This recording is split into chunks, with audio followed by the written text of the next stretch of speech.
क्या आप अपने पार्टनर पे ट्रस्ट कर पाएंगे? ये ना किसी पे ट्रस्ट नहीं करना चाहती। और वो ट्रस्ट नहीं है। The partner might not be trustworthy. Like Gen Z and millennials have trust issues. Major lack of trust of authority figures. If you don't trust your partner, you're not in a relationship. आज time एक ऐसे stage पर आ गया है जहां हमको 2 बार सोचना पड़ रहा है कि मुझे शादी करनी चाहिए या नहीं, या फिर वो बंदा या बंदी मेरे लिए सही होगा या नहीं। Whether it is arrange marriage और लव मैरिज, हम श्योर नहीं है कि हमारा पार्टनर हमारे लिए सेफ है या नहीं। These are some of the super scary questions that we ask ourselves this days. ऐसा क्या हुआ कि शादी जैसा पवित्र बंधन आज एक कर्ज बन के रह गया? आए दिन न्यूज़ में कुछ ना कुछ चल रहा है। पत्नी का पति को जान से मार देना, एक पत्नी ने प्यार के लिए पति को मौत के घाट उतार दिया। या फिर उसके बॉडी के टुकड़े करके सीमेंट में मिक्स कर देना। मुस्कान ने प्रेमी के साथ मिलकर सीमेंट से भरे ड्रम में अपने पति को चुनवा दिया।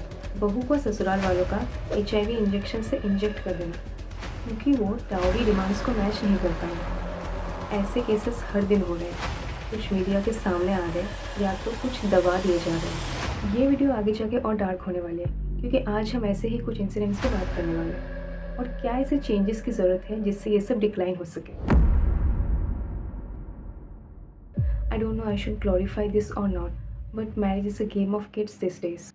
आजकल लोग शादी कर लेते हैं और फिर थोड़े ही टाइम में डिवोर्स भी कर लेते हैं और फिर उतने अमाउंट का एलिमनी मांगते हैं जितना उसका होने वाला एक्स पार्टनर कमाता भी ना हो। ऐसा ही कुछ हुआ था बेंगलोर के अतुल सुभाष के साथ। आई एम श्योर आप लोगों ने ये न्यूज़ फॉलो करी होगी। बेंगलोर के 34 साल का AI इंजीनियर अतुल सुभाष ने अपने 24 पेज के सुसाइड नोट पे एक हार्ट ब्रेकिंग स्टोरी रिवील की। उनका कहना ये था कि डिवोर्स प्रोसीडिंग्स के दौरान उनकी वाइफ निकिता और उनकी मदर इन लॉ निशा ने उनको ब्रूटली टॉर्चर किया। कोर्ट में फर्स्ट कन्फ्रंटेशन मार्च 21 को हुई, जहां अतुल ने कहा कि उसके फैमिली पे फॉल्स केसेस लगे हुए हैं। उसकी वाइफ निकिता ने सीधा बोला कि तुम सुसाइड क्यों नहीं कर लेते। सेकेंड कॉन्वर्सेशन अप्रैल 10 को हुई, जहां कोर्ट के बाहर उनकी मदर इन लॉ निशा ने कहा कि I was expecting the news of your suicide, तुमने सुसाइड अभी तक नहीं किया। जिस पे अतुल का रिप्लाई ये था कि तुम कैसे मेरी सुसाइड सेलिब्रेट करोगी। अपने 4 साल के बेटे के लिए एक इमोशनल लेटर पे अतुल ने लिखा कि सिस्टम पे ट्रस्ट कभी मत करना। उन्होंने एलिगेशंस लगाए कि लीगल सिस्टम वुमेन बाइस्ड है, लैक्स ऑफ मैन अपने फॉल्स केसेस के चक्कर में सुसाइड कर रहे हैं। उन्होंने ये भी लिखा अपने नोट में कि उनके हार्ड वर्क के बावजूद उनकी और उनके फैमिली की कंटिन्यूअस हरासमेंट हो रही थी। इसलिए उन्होंने सोचा कि उनकी सुसाइड कर लेने से शायद उनकी फैमिली में उनके पेरेंट्स और उनके ब्रदर को इस हरासमेंट से, इस लीगल हरासमेंट से आज़ादी मिले। ऐसे केसेस आजकल काफ़ी नॉर्मलाइज हो चुके हैं। अभी बात करते हैं एक काफ़ी कॉन्ट्रोवर्शियल मर्डर केस के बारे में। ये सिर्फ एक नॉर्मल मर्डर नहीं था, ये एक प्लान कोल्ड ब्लडेड एग्जीक्यूशन थी। एक merchant navy officer Saurabh Rajput, जिसको उसकी ही वाइफ मुस्कान रस्तोगी और साहिल शुक्ला ने मौत के घाट उतार दिया। सिर्फ मार डाला होता तो शायद ये केस इतना हॉरिफाइंग नहीं होता, बट इस केस ने ब्रूटैलिटी की सारी हदें पार कर दी।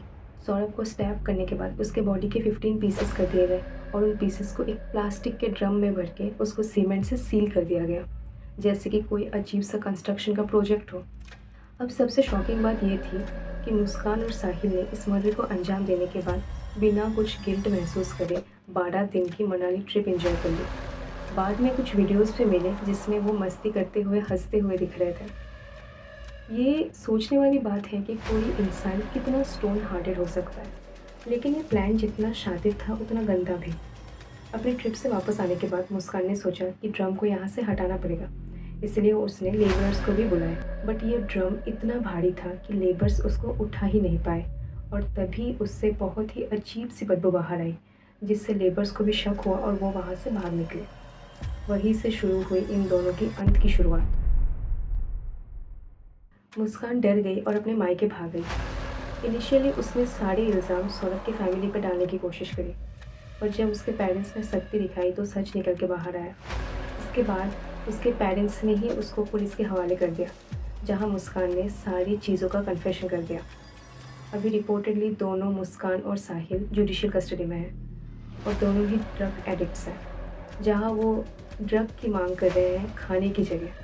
पुलिस का कहना है कि मुस्कान इस मर्डर को नवंबर 2024 से प्लान कर रही थी और उसने साहिल के अंधविश्वास का फ़ायदा उठाकर उसको अपने कंट्रोल में कर लिया था। अभी सोचने वाली बात यह है कि सौरभ और मुस्कान की शादी 2016 में हुई थी और उनकी एक 6 साल की बेटी भी थी। इन सब चीज़ों के होने के बावजूद उसने अपनी शादी को बचाने की जगह अपनी खुदगर्जी और जुनून में इतनी डरावनी कहानी लिख दी जिसको कभी भुलाया नहीं जा सकता। एंड में मैं सिर्फ ये बोलना चाहती हूँ कि अगर मुस्कान ने ऐसा सोचा होता कि शादी सिर्फ दो इंसानों का नहीं, दो फैमिलीज़ के बीच का एक बॉन्ड होता है और उसके पीछे उसकी एक 6 साल की बेटी भी है जो शायद अभी लाइफ टाइम के लिए ट्रॉमेटाइज्ड हो चुकी है, तो शायद उसने ये स्टेप नहीं उठाया होता। वहीं अगर हम फैक्ट्स की तरफ ध्यान दें तो इंडिया में डिवोर्स केसेस बहुत ही तेज़ी से बढ़ रहे हैं। कर्नाटका इस ट्रेंड का एक बहुत बड़ा एग्जाम्पल है। 2020 से फरवरी 2025 तक कर्नाटका में टोटल 1,95,210 डिवोर्स केसेस फाइल हो चुके हैं। 2020 से 2025 तक का ये कुछ डेटा हमने कलेक्ट करा है, जिसमें एक हाई सर्च से एक हद तक डिक्लाइन देखी गई है। रिपोर्टेडली दिल्ली, मुंबई और बेंगलोर में ये रेट 30% से भी बहुत ज़्यादा है।